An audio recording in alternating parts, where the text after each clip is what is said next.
Наш эфир продолжает выпуск новостей. В студии Сергей Михедов. Здравствуйте. Коротко о темах этого часа. Чрезвычайно высокий класс пожароопасности в лесах прогнозируют в нескольких районах республики, где обстановка с пожарами самая сложная. В регионе созданы все условия, чтобы получить вакцину. Глава Якутии обратился к жителям республики в эфире наших теле- и радиоканалов. В Алданском политехникуме продолжается сессия. В 3 группах экзамен проходит в форме демонстрационного.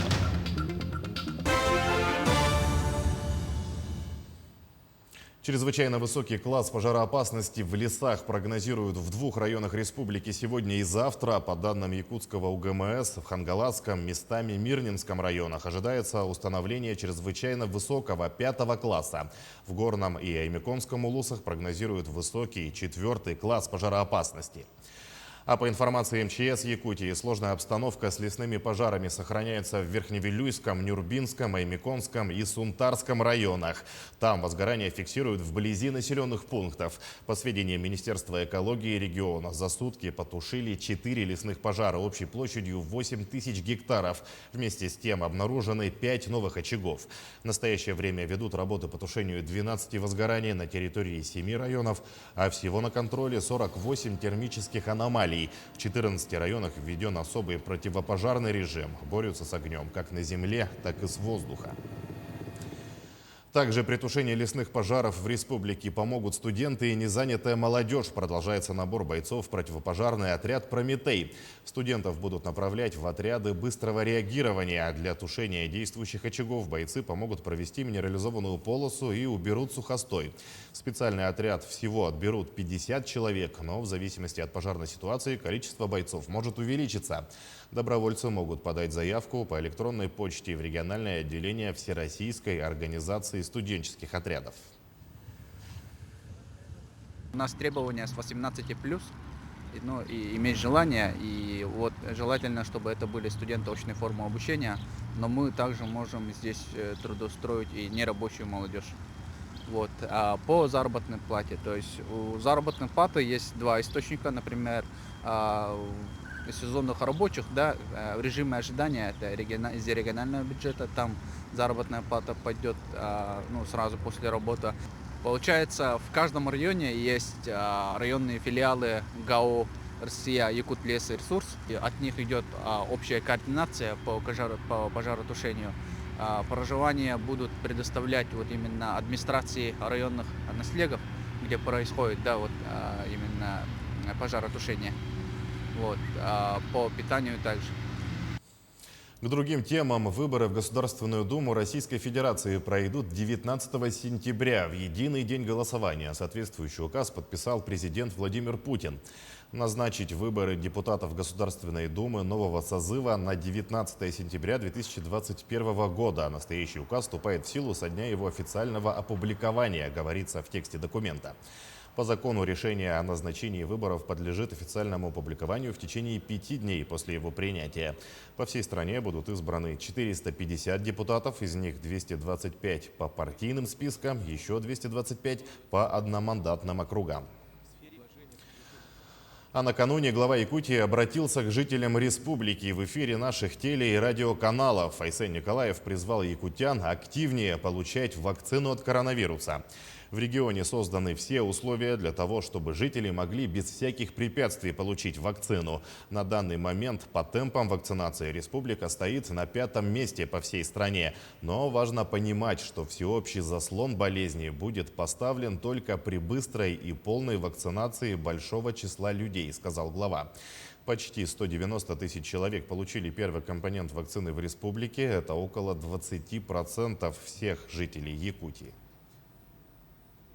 Последствия перенесенного заболевания могут негативно сказаться на состоянии здоровья и сейчас, и в будущем. Об этом сегодня говорят медики во всем мире. Понимая, сознавая такую опасность, мы все должны принять личную ответственность за сохранение нации, за будущее своих детей. На меня часто выходят жители республики, у которых родные, коллеги в считанные дни погибли от коронавируса или сейчас находятся на грани жизни и смерти. Они разбиты, растеряны и горько жалеют о том, что их близкие не успели.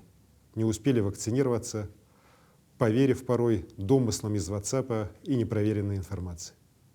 Что может быть тяжелее мысли, что родной человек был бы сейчас жив, получил он вовремя вакцину? Как развивается волонтерское движение медицинских работников в нашей республике? Способны ли молодежные инициативы в сфере здравоохранения повысить уровень общественного здоровья в Якутии? Материал Надежды Саханской. Добрый день всем, кто воплощает добрые дела на благо родной земли. Общественное движение «Волонтеры-медики» действует в нашей стране с 2013 года при поддержке Министерства здравоохранения и Федерального агентства по делам молодежи. В Якутии это движение появилось не так давно. Сегодня на площадке музея «Россия. Моя история» состоялось открытие регионального форума волонтеров-медиков. В Якутске это масштабное мероприятие проводится впервые. У нас весной проходил форум, фестиваль под названием «Мусустар». И там мы разыгрывали федеральный грант, где вот наши ребята выиграли 325 тысяч рублей, грант из Москвы. И вот благодаря этому гранту мы вот сегодня организуем данный форум. Цель форума – развитие волонтерского движения и открытие районных отделений по всей республике. Волонтером стать может каждый. На сегодняшний день региональное движение волонтеров-медиков насчитывает более 1000 человек разного возраста. Школьники, взрослая молодежь, работающие население, серебряные волонтеры и также студенты медицинского института, медицинского колледжа и непрофильных организаций.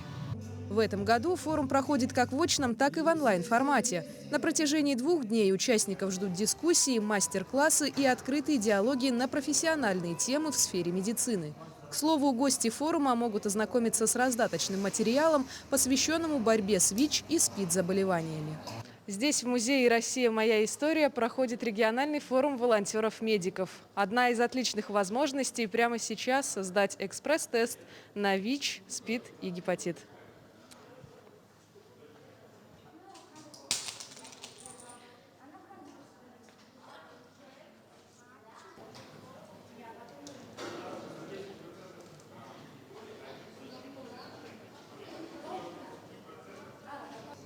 Сейчас по всей стране работает 85 региональных отделений общественного движения «Волонтеры-медики», которые объединяют все больше и больше добровольцев. Да и в целом волонтерство становится новым трендом нашей современной реальности. Если же говорить о сфере здравоохранения, то сознательные граждане делают эту отрасль более открытой. Надежда Саханская, Илья Сыромятников, Якутск. В агротехнологическом университете столицы открывают новое направление. Уже со следующего года на базе 9 класса студенты начнут обучаться по специальности поварское и кондитерское дело. Всего выделено 25-30 мест. Выпускники нового направления после 4 лет обучения смогут работать в ведущих ресторанах и кафетериях Якутска. Большая часть обучения состоит из практики. Студенты начнут работать в предприятиях общепита, что поможет им трудоустроиться сразу после окончания обучения.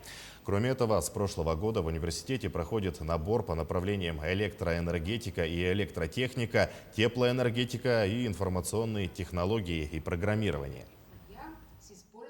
Безусловно, ассоциация будет сотрудничать с колледжем, принимать активное участие в подготовке кадров, предоставлять рабочие места, ну и, безусловно, брать на практику, проходить определенные мероприятия, мастер-классы для наших студентов, поскольку у нас активно наши шеф-повара обучают. Мы привозим других из регионов, других шеф-поваров, чтобы они показали мастер-классы для студентов.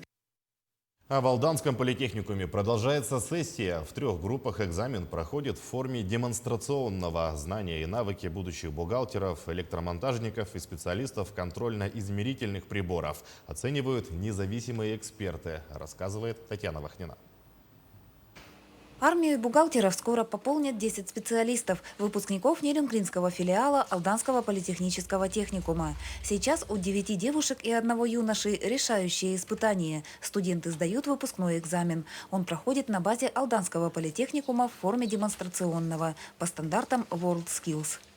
Демонстрационный экзамен включает 2 модуля. Первый модуль связан с организацией учетной работы, ведение учетной документации, оформление, подытоживание, соответственно. Второй модуль связан с составлением бухгалтерской отчетности и анализом бухгалтерской отчетности.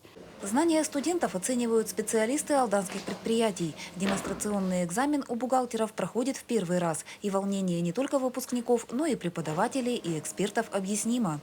Первый раз еще не понятно ничего, еще не знаем. На следующий раз, я думаю, будет все очень просто. В первый раз в форме демонстрационного экзамена навыки показывают будущие специалисты контрольно-измерительных приборов и автоматики. Им предстоит выполнить задание по 4 модулям. На все испытания отпущено 6 часов. После ознакомления с заданиями ребята приступили к сборке схемы. На данный момент у них разобраны датчики давления, которые они должны скомплектовать, собрать и отградуировать. Это в первом модуле. То есть они должны поставить весь механизм, собрать, уложить его в корпус. В группе киповцев 15 человек. В аудиторию ребята приходят под группами. Стоит отметить, что к экзаменам серьезно готовились не только студенты, но и преподаватели политехникума. Где экзамену мы готовились к проведению, это последние полгода, выполняя все требования инфраструктурных листов и требования федерального государственного стандарта по организации, каждый экзамен в постоянном круглосуточном режиме транслируется с места проведения. То есть, по большому счету, любой на территории Российской Федерации может зайти и посмотреть, как ребята выполняют задания, что они непосредственно делают. Сегодня демонстрационный экзамен сдает последняя подгруппа бухгалтеров, а у киповцев испытания только стартовали. На следующей неделе в аудитории придут электромонтажники. Ребята обучаются в Нерюнгринском филиале политехникума. Демо-экзамен они будут сдавать в Алдане. Татьяна Вахнина, Георгий Баранов, Алдан. В день рождения якутской легенды классической музыки Галины Михайловны Кривошапко состоялось закрытие 10-го юбилейного сезона Якутской филармонии. В сопровождении Государственного симфонического оркестра «Симфоника Арктика» выступили молодые талантливые солисты.